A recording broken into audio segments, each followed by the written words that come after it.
استاد محترم حضرت مولانا مفتی ثناء المؤمن صاحب کو دعوت خطاب دیتا ہوں کہ وہ تشریف لائے اور آپ حضرات سے مخاطب ہوں۔ السلام علیکم ورحمۃ اللہ وبرکاتہ۔ نحمده ونصلی علی رسوله الکریم، اما بعد، اعوذ باللہ من الشیطان الرجیم، بسم اللہ الرحمن الرحیم۔ انما حرم ربی الفواحش ما ظہر منها وما بطن والبغی والاثم بغیر الحق وان تشرکوا باللہ ما لم ينزل به سلطانا وان تقولوا علی اللہ ما لا تعلمون۔ وقال علیہ الصلاة والسلام الحکمة ضالة المؤمن فأین ظفر بها فهو احق بها۔ بزرگان محترم، برادران عزیز،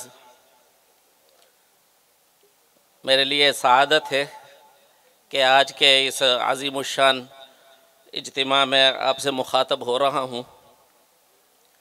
میں نے ایک آیت پڑھی ہے اور ایک حدیث پڑھی ہے۔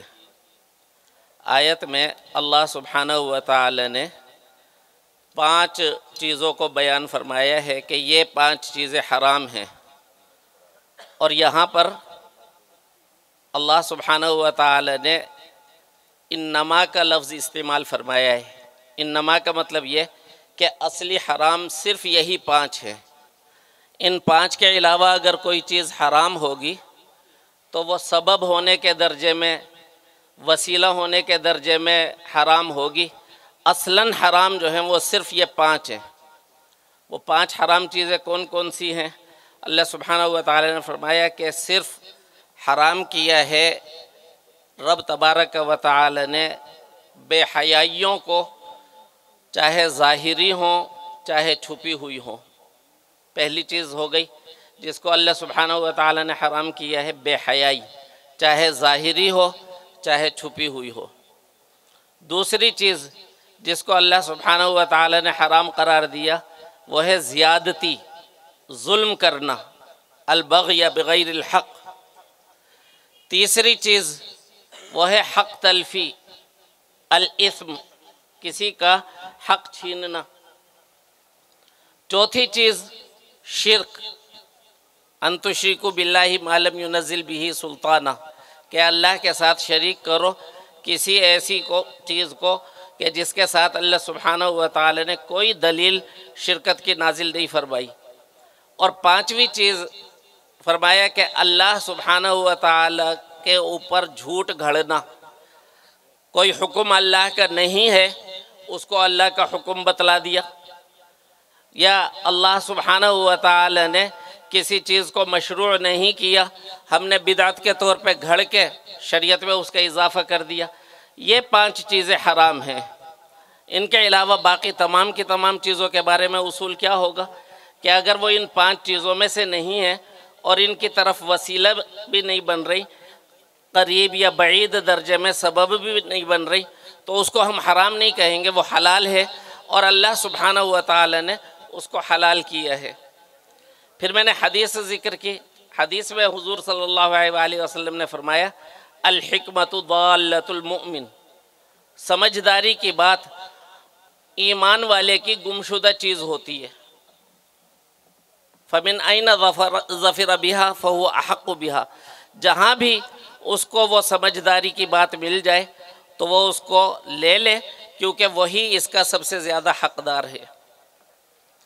ہم جس دور میں رہ رہے ہیں اس دور میں بہت بڑی تبدیلی آئی ہے ٹیکنالوجی کے اعتبار سے، اور یہ جو تبدیلی ہے یہ تیز رفتار بھی ہے، اور اس نے ہمارے معاشرے کے اندر ایک بہت بڑا تغیر، یا یوں کہہ لیجئے ایک بہت برا طوفان بھی برپا کر دیا ہے۔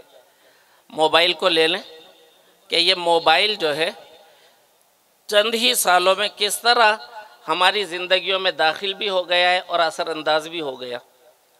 اب جب یہ نت نئی ٹیکنالوجی سامنے آ رہی ہے تو بحیثیت مسلمان ہمارا یہ ایمان ہونا چاہیے کہ اللہ سبحانہ و تعالی نے جو 5 چیزیں حرام قرار دی ہیں ان میں سے تو یہ نہیں ہے، لہٰذا اس چیز سے فائدہ کیسے اٹھا لیا جائے۔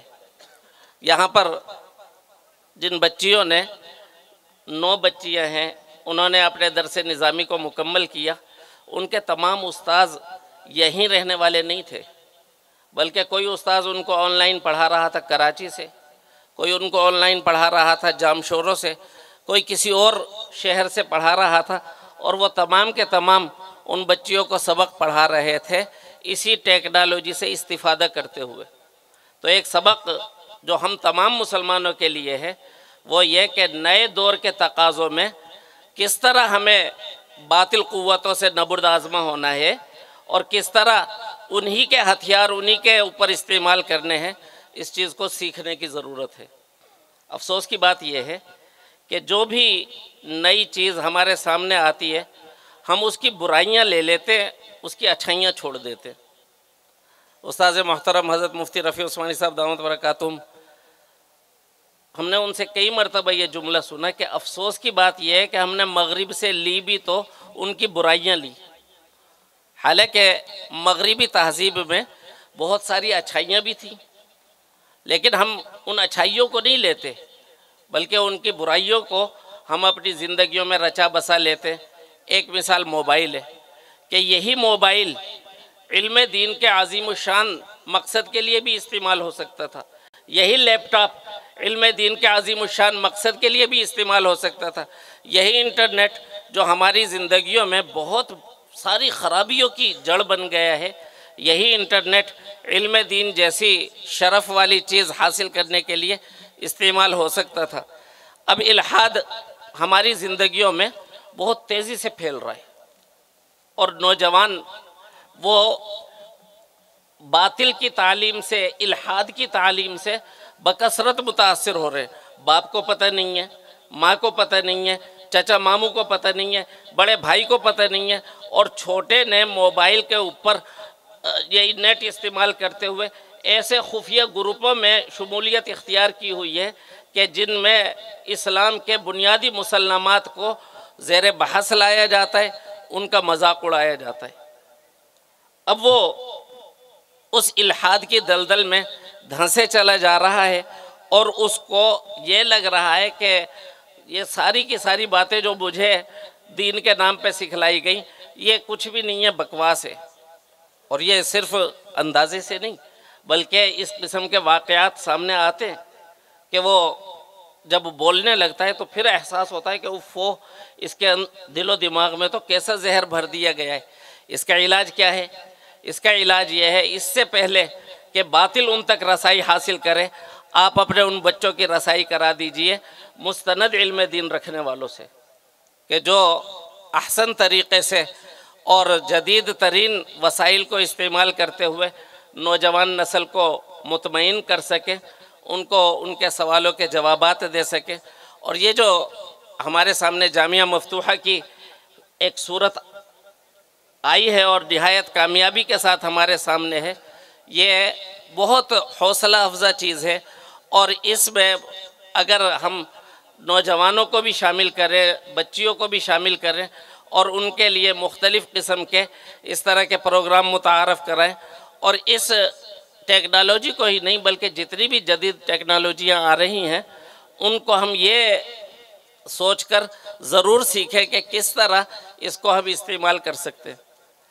رسول اللہ صلی اللہ علیہ وآلہ وسلم کی سنت ہے کہ حضور صلی اللہ علیہ وآلہ وسلم نے کسی چیز کو صرف نیا ہونے کی وجہ سے مسترد نہیں کیا کہ یہ نئی چیز ہے اسے نہیں، بلکہ جب حضور اکرم صلی اللہ علیہ وآلہ وسلم کو جب کوئی نئی چیز بتلائی گئی تو آپ علیہ السلام نے توجہ سے سنا، اور پھر اس کے بارے میں جو صحیح فیصلہ ہو سکتا تھا وہ کیا۔ غزوہ خندق میں خندق کھودنا یہ ایک مستقل ٹیکنالوجی تھی، رسول اللہ صلی اللہ علیہ وآلہ وسلم نے اس کو کامیابی کے ساتھ کفار مکہ کے خلاف استعمال کیا۔ منجنیق اس زمانے کی ایک جدید چیز تھی، رسول اللہ صلی اللہ علیہ وآلہ وسلم نے اپنے صحابہ کو بھیج کر اس ٹیکنالوجی کی تعلیم دلوائی، اور پھر غزوہ طائف کے اندر اس کو کامیابی سے استعمال کیا۔ تو ہم اگر یہ چاہتے ہیں کہ اپنی اولاد کو الحاد سے بچائیں، اور اگر ہم یہ چاہتے ہیں کہ ہماری آئندہ نسلیں ان چیزوں میں صحیح طرز عمل اختیار کریں. تو یہ ایک صورت ہمارے سامنے آئی ہے، اس پر غور بھی کیجئے. اور میرا کہنے کا منہ نہیں ہے، لیکن علماء کرام سے ایک طالب علم کے طور پہ درخواست کر سکتا ہوں کہ ہمیں اس سلسلے کو اور بڑھانا چاہیے. اور ہمارے علماء پر اور دینی طبقوں پر یہ تہمت جو لگائی جاتی ہے کہ ہر جدید چیز کو بلا سوچے سمجھے مسترد کرتے ہیں، تو اس تہمت کو ہم اپنے طرز عمل کے ساتھ دور کرنے کی کوشش کریں. اللہ سبحانہ و تعالی نے کسی ٹیکنالوجی کو بھی حرام نہیں کیا، اور اللہ سبحانہ و تعالی نے کسی بھی جدید وسیلے کو صرف جدید ہونے کی وجہ سے منع نہیں کیا. اللہ تعالی ان باتوں کو میرے لیے اور سننے والوں کے لیے فائدہ مند بنائے. وآخر دعوانا الحمدللہ رب العالمین.